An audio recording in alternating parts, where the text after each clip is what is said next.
जय श्री राधे, जय श्री कृष्णा। आपने गोपियों की यह बात तो सभी ने सुनी होगी कि ये तो प्रेम की बात है उद्धव, बंदगी तेरे बस की नहीं है।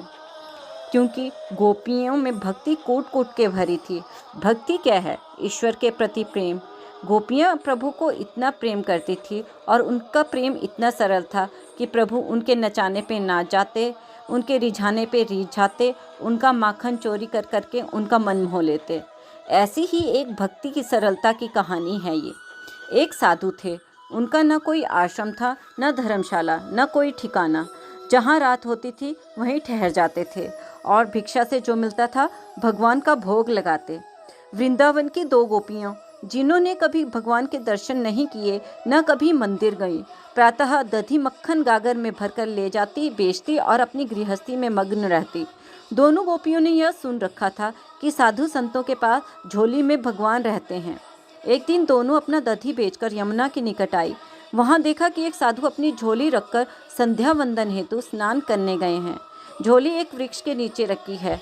कौतूहलवश झोली में भगवान हैं, भगवान कैसे हैं, इस दृष्टि से दोनों ने चुपके से झोली उठाई और सारा सामान बिखेर दिया, पर भगवान नहीं मिले।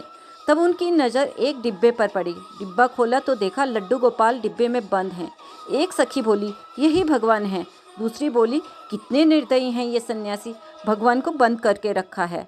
पहली सखी, देखो बेचारे भगवान के हाथ पैर सब टेढ़े हो गए हैं।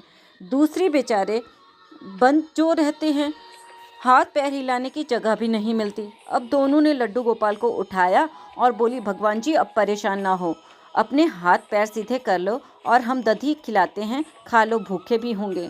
दोनों ने भगवान की मूर्ति को सीधा करना शुरू किया। भगवान को भी उनकी सरलता पर आनंद आ रहा था और मुस्कुरा रहे थे। जब वे थक गई लेकिन हारी नहीं तो भगवान को हारना पड़ा। लड्डू गोपाल की मूर्ति सीधी हो गई, भगवान सीधे खड़े हो गए।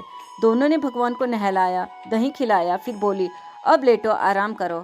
वह सीधी मूर्ति डिब्बे में नहीं जा रही थी। तब तक महात्मा जी भी आ गए। दोनों डरकर भागी। महात्मा जी ने सोचा कि कुछ लेकर भागी हैं। वह उनके पीछे दौड़े लेकिन उन तक पहुंच नहीं पाए। लौटकर झोली देखी तो हतप्रभ रह गए। भगवान लड्डू गोपाल सीधे खड़े होकर हंस रहे थे। महात्मा सारी बात समझ गए, भगवान के चरणों में गिरकर रोने लगे।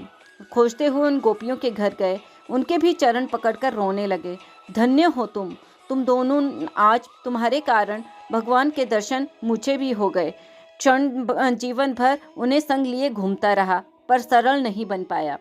कथा का भाव यही है, नवधा भक्ति में सरल भक्ति सबसे महत्वपूर्ण है। भगवान भाव और सरलता पर रिश्ते हैं। हम जीवन में सरलता नहीं ला पाते, यही हमारी विडंबना है। क्योंकि जब हमारा जीवन सरल होगा तभी प्रभु हमारे पास आएंगे, हमसे मिलेंगे, हमसे बातें करेंगे। सरलता तो हमें अपनी भक्ति से ही लानी है। जय श्री राधे, जय श्री कृष्णा। तो प्रेम से बोलिए बांके बिहारी लाल की जय। यदि आपको यह कथा अच्छी लगी तो कृपया इस वीडियो को लाइक करें, शेयर करें और सब्सक्राइब करें और कमेंट में जय श्री राधे, जय श्री कृष्णा अवश्य लिखें। जय श्री राधे, जय श्री कृष्णा।